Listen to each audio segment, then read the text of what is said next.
Hey everyone, hope you're all doing well. Just wanted to do a quick video here talking about the future of Canadian nickel coin hoarding. And it was just on my mind recently just because up here in Canada, last year with the release of the budget, it kind of came as a surprise that they were going to start getting rid of the pennies in a year. And if you are Canadian, then you know that the nickel survived at least another year with the release of this budget. But right now I'm just kind of left with a couple of questions, and one of that is how much longer are we going to be able to hoard Canadian nickels for?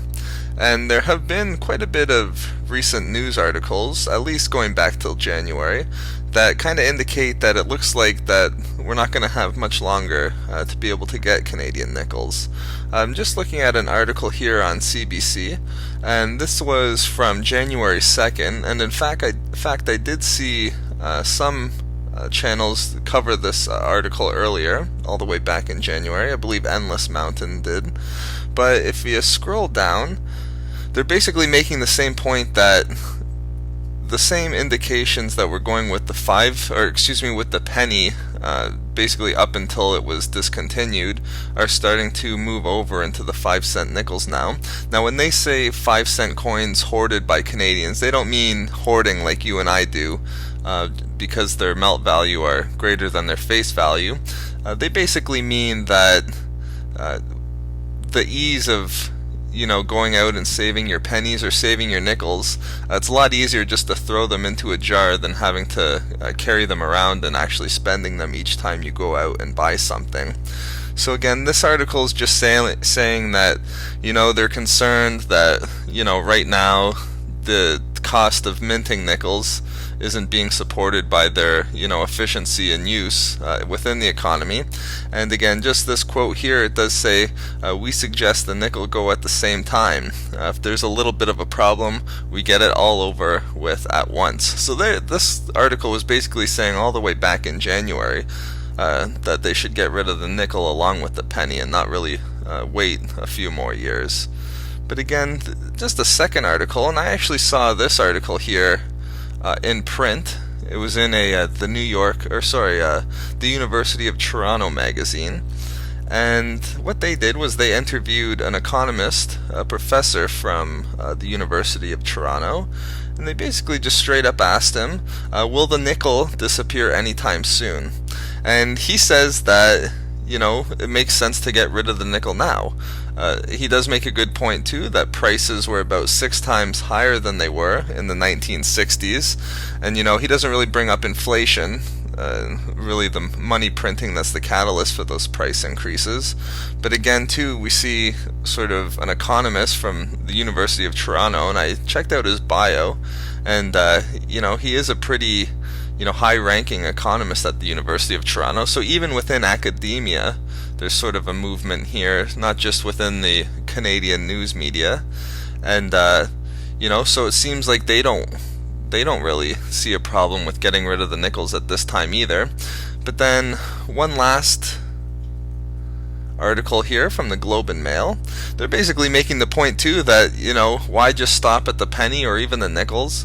Let's get rid of all of the currency. And they don't even mean just the coins, they mean the paper currency as well, all of our bills too. I guess going to the polymer notes isn't enough. But again, this is of course an economist. Again, doesn't seem like there's too many smart economists. This one's his name is Maurice Levy, and he's from the University of British Columbia, UBC, up here in Canada. And he's just making the point that getting rid of all of our currency at this time, he argues that it could save $18 billion. But if you read this article, he's not just looking at minting costs, he's actually looking at tracking and policing for illicit and criminal activities that go together with physical currency, which we'll leave those arguments to the side.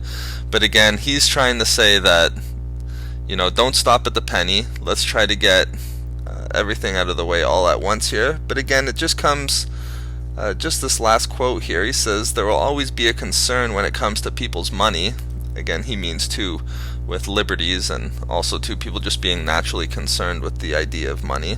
But then again, this last quote here, it says, "But this will eventually happen. It's just a matter of when and how." So he's basically pretty adamant that going forward in the future, not only are there going to be no coins, but everything's going to go basically to debit cards and credit cards to pay, and I guess we'll all just have to earn digits on a computer rather than actual currency.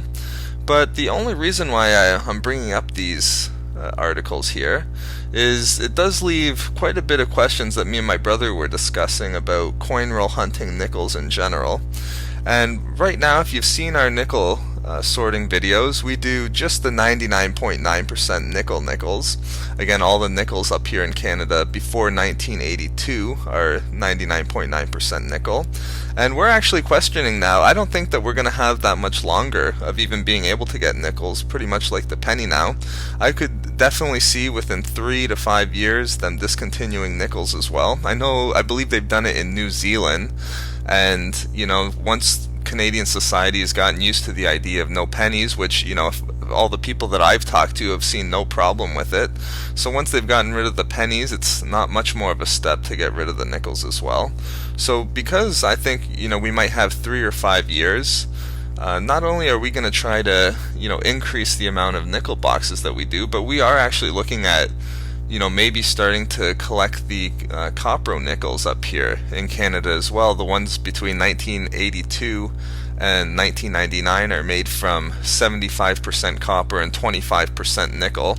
So we're actually thinking about keeping those ones here, but we've been a little hesitant from keeping those ones just because we'd rather put that money into 99.9% nickels. But as the percentage on those drop, and the future of the nickel in general seems to be we're not going to be able to get them in a couple years, we are actually considering about hoarding the copro nickels as well, which it would be kind of tough up here too, just because in the States every nickel that they have is copro nickel, and so it just makes it easy. You can just get a box of nickels and not have to worry about sorting it. But we would actually have to spend time making sure that we're not getting our steel nickels from after the year 2000. But again, I just thought I would throw that question out to you guys, especially if you're up here in Canada, or if you have an opinion if you're from the States. Should we start looking at copro nickels, or just try to get, instead of say 2 boxes a week, maybe try to get 3 or 4 and just try to get more 99.9% nickels? Or should we actually start looking more and more into the copro nickel and maybe start hoarding those? I know a lot of you in the comments section have asked why we don't, and have even indicated that maybe we should start looking towards those as well. But that's it for now, guys. Thank you very much for watching. This was a little bit longer than our normal videos, and a little bit longer than I thought it would be, but I definitely appreciate you guys watching. If you could like, comment, and subscribe, that's always greatly appreciated. Stay tuned, we have some more interesting videos coming out, including one on our current ideas about silver, and then also too with I think some numismatic coins and some older paper currency that you guys might enjoy as well. So stay tuned for that. That's it for now, guys. I'll talk to you later.